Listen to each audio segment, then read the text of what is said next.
This is Pwned, the weekly podcast for cybersecurity professionals. We answer your cybersecurity questions and share stories from the trenches about how security professionals, security engineers, and CISOs are protecting their organizations. Today, we are talking about how to secure your remote workforce and whether your workforce is already remote or newly remote as a result of the recent pandemic. We'll be going through some tips for organizations on how to secure your workforce. Pwned, as always, is brought to you by New Harbor Security, which is your end-to-end provider of security services and security solutions. If you're looking for a complete cybersecurity protection for your business and a security partner that actually gives a visit us at www.newharborsecurity.com.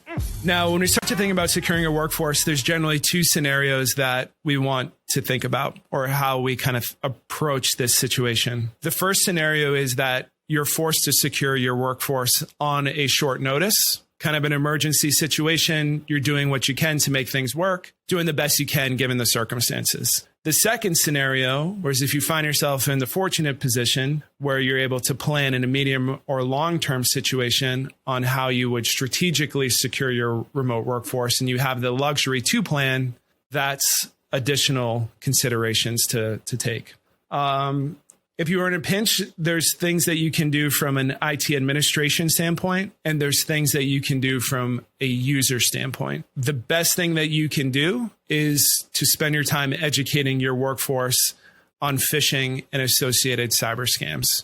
So when we think about phishing, we think about phishing attacks. Today, the statistic is 92% of security incidents occur through phishing activities. And given the nature of COVID emails or coronavirus emails, that is all seemingly relevant news and interesting topics that pique your users' curiosity. People that are phishing and trying to use that avenue of attack into the user base are disguising nefarious emails in the form of the coronavirus or COVID type news or alerts in order to spoof or scam your user base. So when we think about trying to protect the workforce and what's the biggest bang for the buck and where should the most time be spent, some simple education and some careful consideration to inspect emails before opening or engaging any links within the emails could get you a pretty high return on investment. If you are an IT administrator, tactically, there's some additional things that you can be doing to secure your organization. If you don't have one already, you can implement an email security gateway. What this gateway would effectively do is filter and block any nefarious or maliciously crafted emails looking to scam your employees. Some examples of gateways could either be a Proofpoint or a Mimecast type solution that could help you filter out some of those nefarious emails. The second thing that you can tactically do is implement strong endpoint protections for your corporate devices. And when we think about the endpoint security space over the last couple of years, that vertical within cybersecurity has come an incredibly long way. The industry has made a fundamental shift away from the traditional antivirus to the true next-gen antivirus, as well as EDR solutions, which gives organizations the ability to track, monitor, and remotely quarantine infected machines. So the example being, with one of these solutions in a remote workforce, not only can you track which machines are infected at any given time, you can also proxy the web connection, effectively taking that machine offline remotely, stemming any potential cyber attack that might be occurring at that time. And lastly, if you're really concerned, have users change their passwords in an overabundance of caution. Within our organizations, too often we see widespread account password compromise. So your users might have had their email addresses and passwords compromised by a third-party site that is subsequently published out to the web. Those credentials might be a foothold into your corporate environment. If that is a concern for your organization and you're worried about it, taking those cautious steps, forcing your users to reset a password that is complex in nature and different from what was previously configured might stem off some potential cyber attacks that could be occurring. Now, if you are a user looking to operate in a newly remote work environment, or you're looking to secure an already existing remote work environment, there's 4 immediate things you can do to secure your work environment. The first one is to avoid public Wi-Fi at all costs. So staying off public Wi-Fi or Wi-Fis that are being shared with other users could be the first step. It is well known that shared Wi-Fi can introduce security weaknesses with how you transact and connect within your organization. Depending on your internet connection, your data could actually be snooped over the wire by someone who's sharing that same Wi-Fi connection. So the first one is to stay off public Wi-Fi.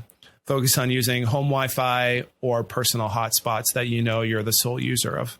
The second guideline is to keep work on work computers, meaning if you have the luxury, do your work on your work computer. If you have personal stuff to do it on your personal computer. Too often we see that folks being forced to work remotely under short circumstances end up commingling those two things. And sometimes we even see that kids get access to work computers, which introduces some security issues. So second recommendation is keep work on work computers, personal stuff on your personal computers. The third recommendation is to physically block sight lines to your computers. So too often that we see users working on work documents either at public location, an airplane, or generally a shared work environment, being able to keep someone from doing a shoulder surf and looking at your screen can help secure information that you're currently working on. And then lastly, the fourth recommendation is always look to encrypt sensitive data. So if you are in doubt, you can never be faulted for encrypting or using encryption if you're unsure. So by always taking the default of always encrypting data, you can be sure that information will always be protected. Now, if you find yourself in the fortunate position of having time to plan, so you are planning for a remote workforce in the medium term or potentially long term, there's things that you should start thinking about. And there's things that you can do to secure your remote workforce. And 5 things to think about. First one is your cyber hygiene is important for your organization. So having strong patching programs and having hardened system configurations can help you ensure a strong cybersecurity hygiene for your environment. In order to do some of these things requires that you have the foresight and the systems to be able to do remote patching and remote system hardening and configurations for your workforce. The second item is having a level of visibility to your remote workforce is also important. This is also significant because the cybersecurity industry is now at a point where the technology allows for the level of visibility that you would need within your organization to track and alert on devices that are not necessarily connected to your corporate network, but might be a corporately owned device. The third recommendation is to leverage cloud technologies and cloud architectures as much as possible. The truth of the matter is the cloud landscape today and large cloud providers have invested in the security technology required in order to secure their own stack.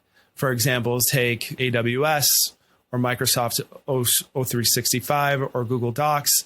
Some of these larger organizations have invested in security technology and they've invested in the security horsepower in order to secure their stack. If you include some of these large scale and scalable cloud offerings within your cloud architecture, it could be a way to extend your security footprint and your security reach in securing your remote workforce. The fourth one for larger organizations and larger corporations, incident response plans must be adaptable to being executed by a remote workforce.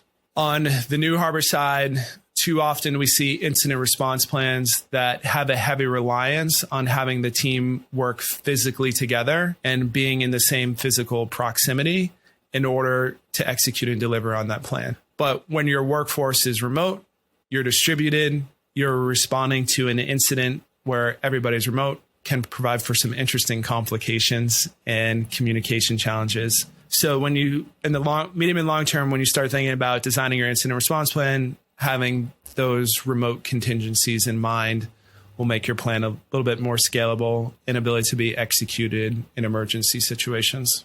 The last one, and probably the least sexy of all of these, is develop strong security policies. So having those pre-thought through and premeditated written security policies to guide staff on what's permissible or what's not can give your staff the guidelines that they need in order to self-select the correct security decisions when they have no one else to answer some of their immediate questions. And then from a tactical standpoint, technical policies such as Windows system policies to protect your staff should also be implemented because accidents do happen, and having strong Windows systems policies or Linux systems policies can help prevent some of those incidents that might actually lead to an accidental cyber breach. So those were some tips and techniques that you can use to secure your remote workforce. As always, thank you to New Harbor Security for sponsoring this episode. If you are looking for a trusted security partner that actually gives a please visit us at www.newharborsecurity.com. In next week's episode, we're going to be talking about security orchestration and automation for MSSPs.